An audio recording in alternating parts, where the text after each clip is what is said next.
नहीं हो रहा है क्योंकि आपने भी घी लगाया फिर और हट गया तो सब ज्यादा घी लगाते हैं।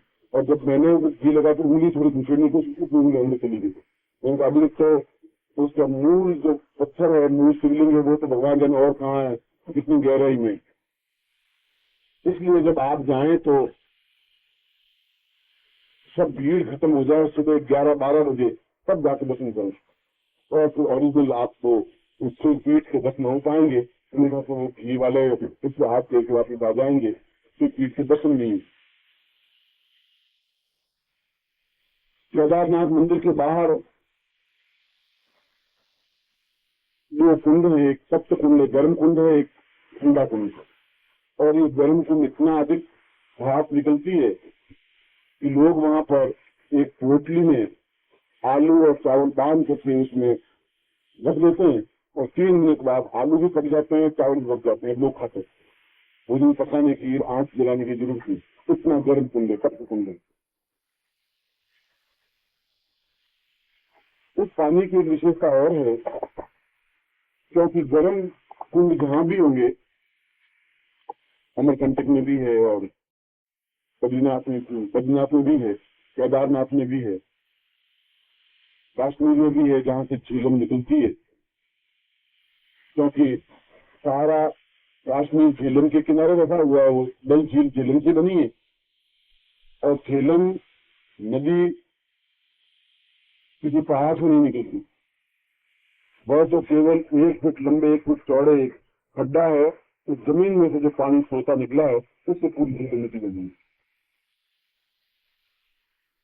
मगर जहां पर भी ये सप्त कुंड होंगे, तो सप्त कुंड तभी बनता है जब वो कहीं नीचे गंधक का स्रोत होगा। तो गंधक में पानी डालने से गर्म बनता है पानी, उनको समस्या वाली बात कुछ नहीं है। लोग दर्शन जरूर करते हैं कि देखो भगवान की मेहरबानी लीला है। हाँ, ये लीला जरूर है, नीचे कहीं की गंधक का पहाड़ होगा, गंधक का कुंड होगा, उसके ऊपर पानी जो बहता है तो वो बिल्कुल स्वीट बनता है। यूँ कि घर में आप गंधक रख लीजिए कटोरी में, इसमें पानी डालिए और लग जाएगा। मगर गंधक युक्त पानी की विशेषता ये होती है, चर्म रोगों को मिटा देगी। इसलिए उस पानी की भी ये विशेषता है कि यदि उस पानी से स्नान किया जाए 5-7-10 दिन, तो चर्म रोग मिट जाते हैं। यदि फफूंद हो गए हो चेहरे पर या शरीर पर या किसी प्रकार के चमड़ी के रोग हो, तो उससे मिट जाते हैं। फिर उसके दर्शन करके लोग वापिस रामपुर आ जाते हैं, वही रात्रि विश्राम करते हैं, फिर आगे गौरी भाषा करके वापिस अपनी यात्रा पे निकलते हैं। मगर केदारनाथ की यात्रा इससे से समाप्त नहीं हो जाती। यह तो सामान्य आदमी जो दर्शन करते हैं वो दर्शन। केदारनाथ की यात्रा के 2-3 विशेषताएं हैं। एक तो विशेषता यह है कि केदारनाथ के मंदिर के पीछे से पांडवों की तीर्थ स्थली है, जहाँ पर पांडवों ने अज्ञातवास किया था और भगवान शंकर की पूजा की थी। इसलिए उस मंदिर को देखना बहुत अधिक आवश्यक है और महत्वपूर्ण मंदिर है। इस मूल मंदिर के पीछे करीब 2-3 फरलांग दूर हुआ, वहां से दिखाई तो देता है, लोग जाते नहीं है, केदारनाथ के दर्शन करके आ जाते हैं, और केदारनाथ के दर्शन से भी वो स्थान और महत्वपूर्ण। दूसरा, यहाँ से ही जमुना नदी निकलती है, और इसलिए उस केदारनाथ के साथ में से जब आप ऊपर चढ़ेंगे तो यमुना के मूल उद्गम तक पहुंच पाएंगे आप। मगर लोग चढ़ते नहीं है क्योंकि बर्फीला स्थान है। मगर जो बहादुर होते हैं, ताकतवान होते हैं, वो चढ़ सकते हैं। और वहां से 1 किलोमीटर और चढ़ना पड़ेगा आपको, तब आपको दिखाई। मैंने इसका पूरा विवरण भी दिया है पत्रिका प्रकाशित 3-4 अंक पहले। दूसरी, केदारनाथ इस मंदिर से यदि आप सुबह निकलें, करीब 8 बजे निकल जाएं दर्शन करके, तो वहां से 3 किलोमीटर ऊपर बहुत बड़ी मनोबल झील है, जिसका नाम है मनोबल झील। संसार की सर्वश्रेष्ठ झील उसको कहते हैं,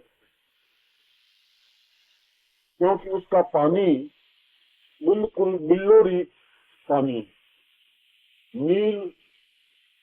नील युक्त पानी, नीलिमा झलकती है, बिल्कुल नीला पानी, और इतना साफ और स्वच्छ पानी है कि आप उसमें सिक्का फेंक दें तो तलहटी में जाने पर भी सिक्के के अक्षर आप पढ़ सकते। इतना साफ पानी, बड़ा शांतिदायक वह झील है, आनंददायक झील है, और कहीं तो रिस्क नहीं है। रिस्क इतनी है कि यदि आप ये रास्ता भूल गए तो वापस केदारनाथ नहीं पहुंच पाओ, रिस्क इतनी है। मगर वहाँ भेड़े चराने वाले बहुत हैं, वो आपको सही तरह से मार्गदर्शक बन सकते हैं। या केदारनाथ से कोई जायज साथ में ले लीजिए, अकेले कभी मत जाइए।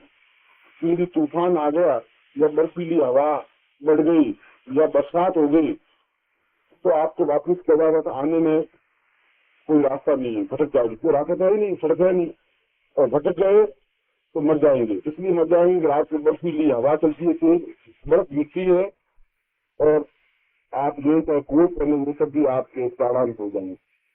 इसलिए यह बहुत जरूरी है कि शाम तक आप केदारनाथ पहुंच जाएं, और आप अपनी बुद्धि से वापस नहीं पहुंच पाएंगे।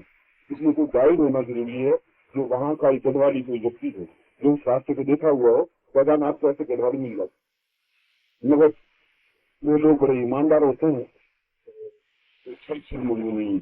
मगर वो स्थान देखने लायक है जहाँ पर भगवान शिव ने अपनी पूरी जटा खोल करके और गंगा को प्रवाहित किया था। वहां से, वहां पर गंगोत्री है, वहां तो उन्होंने भागीरथी और स्वर्ग से गंगा को अपने सिर पर लिया था और जटाओं में ली थी। वह तो गंगोत्री स्थान है। और यहाँ पर क्रोधित अवस्था में उन्होंने पूरी जटा बिखेर करके उस गंगा को बिखेर दिया था। वह गंगा जो बिखेरी हुई थी उसको मनोबल झील कहा गया। बहुत बड़ी झील है, जहाँ समुद्र की तरफ आपकी नजर जितनी जाएगी पानी पानी नजर आएगा। वो सारा झील बिल्कुल रम्य, सुंदर और साफ और स्वच्छ पानी है और दर्शनीय स्थान है। मगर उसको देखने के लिए मेरी राय में 11 से 2-3 बजे तक का टाइम ठीक है, क्योंकि बाद में फिर सर्दी गिरने लग जाती है, बर्फीली हवाएं चलने लग जाती हैं इस बता में। मगर जाना जरूर चाहिए। किसी प्रकार का यदि आप कभी गंगोत्री गए हो तो लंका तक तो बस जाती है, उसको लंका कहते हैं और कोई लंका कहते हैं। तो ये लंका है, वहां पर बस जाती है गंगोत्री पर भी। और वहां से करीब 1.5 किलोमीटर आपको पैदल जाना पड़ता है, जिसको भैरव घाटी कहते हैं। उसके आगे गंगोत्री है, जहां से बर्फ से पहली बार बूंद बनी गंगा की, उसको गंगोत्री स्थान कहते हैं। वहां तो बर्फ ही बर्फ है और वहां से बिल्कुल पतली सी धारा पैदा होती है, बर्फ की एक एक बूंद गिर करके धारा बनती है और वही धारा आगे चल करके पूरी हवा की पूरी गंगा नदी बन जाती है। और वहां पर गंगा जी का मंदिर है, बहुत स्थान देखने में।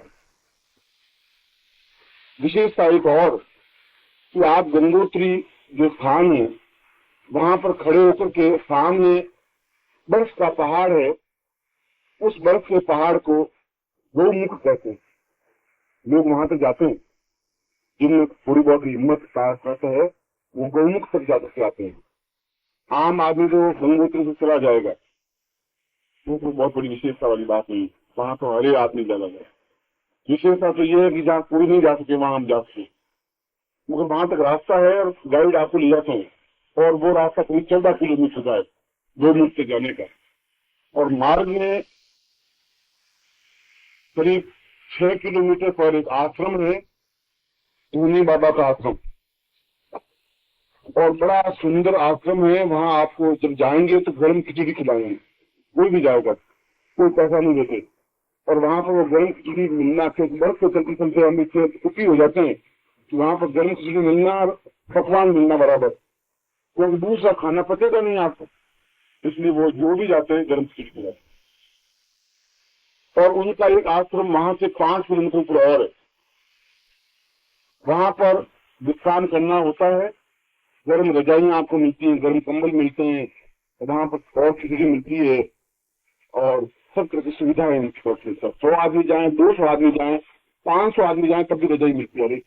एक रजाई, 2 रजाई, 3 रजाई, कितनी व्यवस्था पर रखती है और किसी से कुछ याचना नहीं करते। बिल्कुल निष्प्रभ हैं, 8-10 उनके शिष्य हैं, वो खुद हैं, कई वर्ष तक की सेवा कर रहे हैं। उसके बाद में रात्रि को वहां विश्राम करते हैं। उसके बाद में सुबह, क्योंकि दिन को कुछ धूप होती है तो पिघलने लग जाती है बर्फ, और फिर यात्रा बड़ी मुश्किल हो जाती है, बर्फ पिघलने लग जाती है। तो सुबह फिर 5-6 बजे वो वहां से उठा देते हैं आपको, और उठा करके आपको गौमुख चाय पिलाते हैं उनकी तरफ से फ्री। और गौमुख चाय वहां की वरिष्ठ पत्तियों से बनी हुई चाय है, और उसमें बड़ी ताकत जोश रहता है, इसलिए उसको पी करके फिर आप गौमुख से चले जाएं, जहाँ भगवान शंकर स्वयं बैठे हुए दिखाई देते हैं, इसलिए उसको गौमुख कहते हैं। वहां से बर्फ, वही बर्फ है जो आगे पिघल करके गंगा नदी बनती है, ये गौमुख का स्थान है। मगर देखने का वहां पर भी ऊपर झील है, अगर ऊपर करते हैं तो, और बड़ा सुरम्य स्थान है, महत्वपूर्ण स्थान है। यदि आप में हिम्मत है तो आप जा सकते हैं, मगर गंगोत्री जाए तो गौमुख जरूर जाए। थोड़ा सा दमखम की जरूरत है, हिम्मत की जरूरत है। ऐसे अपनी महिला जाती है, जितनी भी हिम्मत की हो वो चले जाते हैं। मैं कह रहा था कि अगर आप गंगोत्री से ऊपर देखें उस बर्फ के पहाड़ को, तो ठीक ऐसा पहाड़ दिखाई देता है जैसे भगवान शिव बैठे हुए हैं, उनकी जटाएं बिखरी हुई है बर्फ की, और उन जटाओं में से पानी चू रहा है, एक एक बूंद तक ऐसा दिखाई दे रहा है। कैमरे से फोटो खींचेंगे तो बिल्कुल भगवान सूर्य का फोटो आए, वह बर्फ का पहाड़ और फोटो इस टाइप का, ये वहां की विशेषता है। सर ये प्रासंगिक बात होगी, मैं तो आपको केदारनाथ की बात बता रहा हूँ। वह ज्योतिर्लिंग है, और वहां पर बील पत्र चढ़ाने का बहुत महत्व है। बील पत्र वहां मिल जाते हैं बाहर, 1 रुपए का एक बील पत्र मिलता है, इसलिए या तो आप पहले से व्यवस्था करके जाएं या वहां से आप ले लें।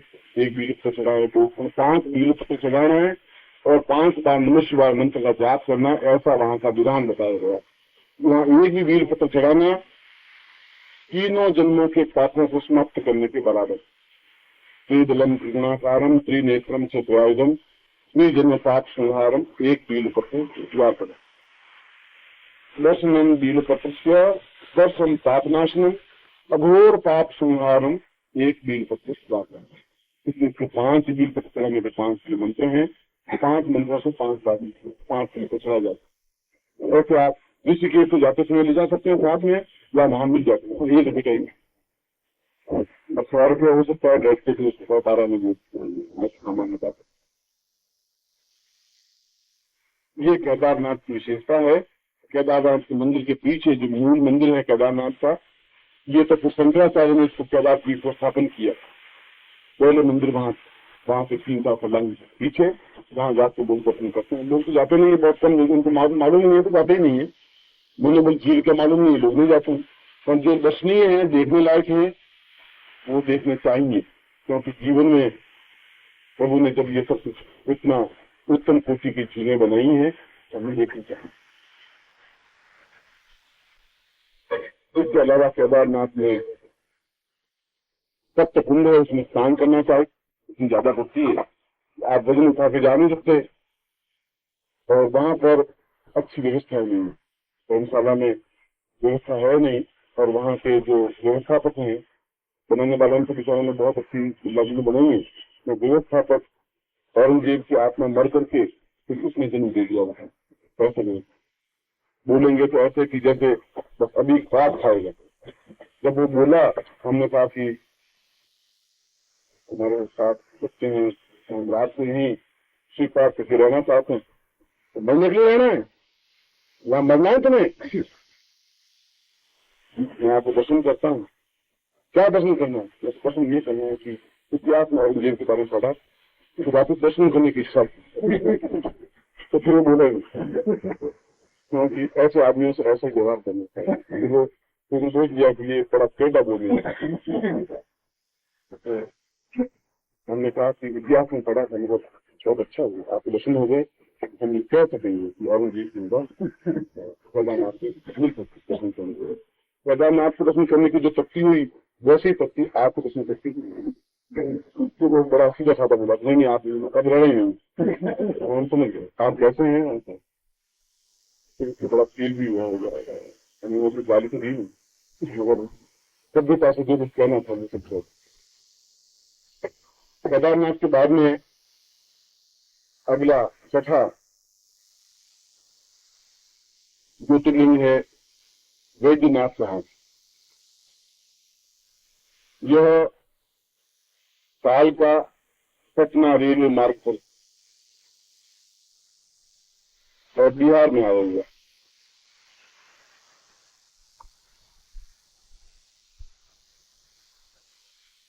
यह बहुत अधिक प्रसिद्ध है क्योंकि वैद्यनाथ धाम ज्योतिर्लिंग के आसपास उच्च कोटि की वनस्पतियां मिल जाती है, इसीलिए इसका वैद्यनाथ।